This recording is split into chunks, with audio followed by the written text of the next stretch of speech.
Students, आज हम लोग डिस्कस करेंगे class 10th chapter 6 manufacturing industries. Students, इससे पहले ऑलरेडी मैं इस चैप्टर की वीडियो डिस्कस कर चुकी हूँ, जिसके अंदर हमने ऑलरेडी क्या क्या टॉपिक्स कवर थे उसका एक्सप्लेनेशन हम लोगों ने देखा था। कंप्लीट नोट्स की वीडियो है ये आप लोगों के लिए। आज हम लोग स्टार्ट कर रहे हैं नेक्स्ट टॉपिक, जो कि है अबाउट टेक्सटाइल इंडस्ट्री के बारे में। तो फर्स्टली टेक्सटाइल इंडस्ट्रीज़ में क्या क्या चीज़ें हैं। इट कंट्रीब्यूट्स 4% टू जीडीपी के कितना परसेंटेज कवर अप करता है टेक्सटाइल इंडस्ट्री का part? 4%। It provides employment to approximately 35 million people directly. 35 million people को डायरेक्टली जो एम्प्लॉयमेंट देता है वो कौन सा सेक्टर है? Textile industry. This industry is existing about 24.6% foreign exchange, और 24.6% अर्न कर रहा है foreign exchange.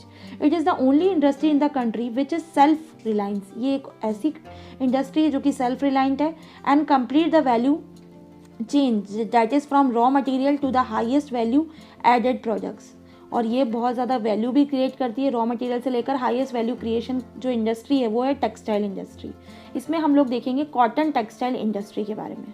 India producing cotton textile since ancient time. पुराने टाइम से हमारे यहाँ पर कॉटन का बहुत ज़्यादा मैन्युफैक्चरिंग है with hand spinning and handloom weaving techniques, इसके द्वारा किया जाता है।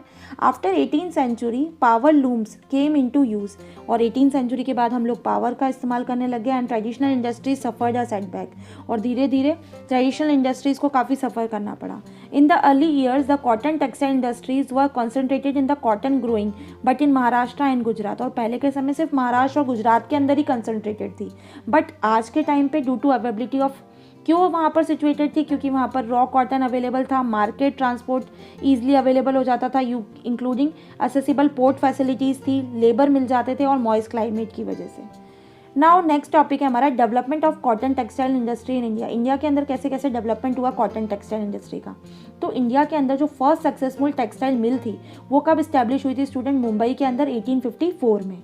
और today there are near about 1946 cotton and human made fibre textile mill, और आज की तारीख में हमें इतने देखने को मिलती है।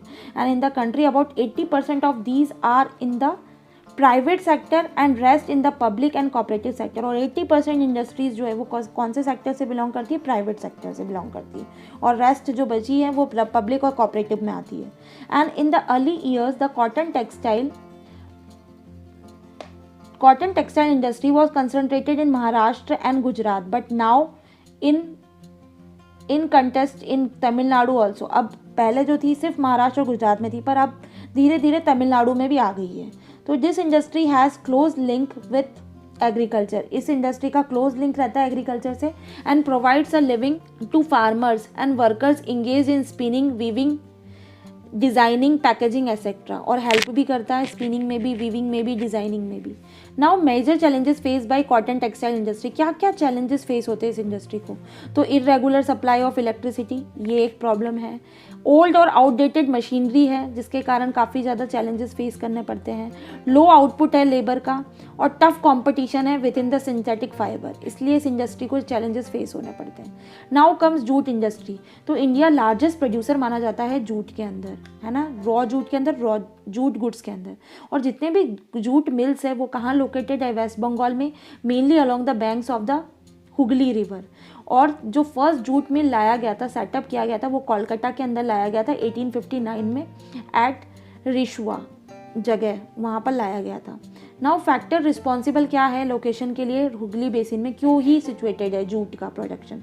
क्योंकि प्रेजेंस है जूट प्रोड्यूसिंग एरियाज़ है, और एक्सपेंसिव वाटर ट्रांसपोर्ट वहाँ पर अवेलेबल है, support by goods network of machinery है, रोड है, रोडवेज है एंड वाटरवेज है, और ये फैसिलिटेट करता है movement of raw material to the mill. Abundant water है जिसकी वजह से रॉ जूट अच्छे से प्रोड्यूस हो सकता है वहाँ पर। चीप लेबर अवेलेबल है वेस्ट बंगाल से, और साथ में अजॉइनिंग जो स्टेट्स है बिहार, उड़ीसा एंड उत्तर प्रदेश, वहाँ से मिल जाते हैं। पोर्ट फैसिलिटीज़ अच्छी है क्योंकि कोलकाता जो है वो पोर्ट फैसिलिटी अच्छी प्रोवाइड करता है इंडस्ट्री को, और ताकि इंपोर्ट भी किया जा सकता है वहाँ से केमिकल मशीनरी को, और एक्सपोर्ट करा जा सकता है जूट प्रोडक्ट्स को। तो ये सारी चीज़ें हमें देखने को मिलती है। फिर भी इंडस्ट्री को काफ़ी चैलेंजेस भी फेस करने पड़ते हैं जूट इंडस्ट्री को। अब वो चैलेंजेस क्या क्या है स्टूडेंट? क्योंकि because of outdated technology the cost of production is high, due to which demand of jute goods has decline. और ओल्ड टेक्नोलॉजी की वजह से जो प्रोडक्शन कॉस्ट है वो हाई आती है और डिमांड जो है जूट प्रोडक्ट्स की वो धीरे धीरे डिक्लाइन होती जा रही है। And there is stiff competition in the international market specially from Bangladesh. बहुत ज़्यादा कंपटीशन देखने को मिलता है इंटरनेशनल लेवल पे, स्पेशली अगर हम बात करें बांग्लादेश से। This was also led to decline industry, ये एक और कारण है जिसकी वजह से इंडस्ट्री डिक्लाइन हो रही है। And synthetic substitutes for jute are giving tough competition in the jute industry. और जो सिंथेटिक सब्सिट्यूट्स आ गए हैं जूट को, वो भी क्या दे रहे हैं, टक्कर दे रहे हैं, इसलिए जूट इंडस्ट्री पीछे है।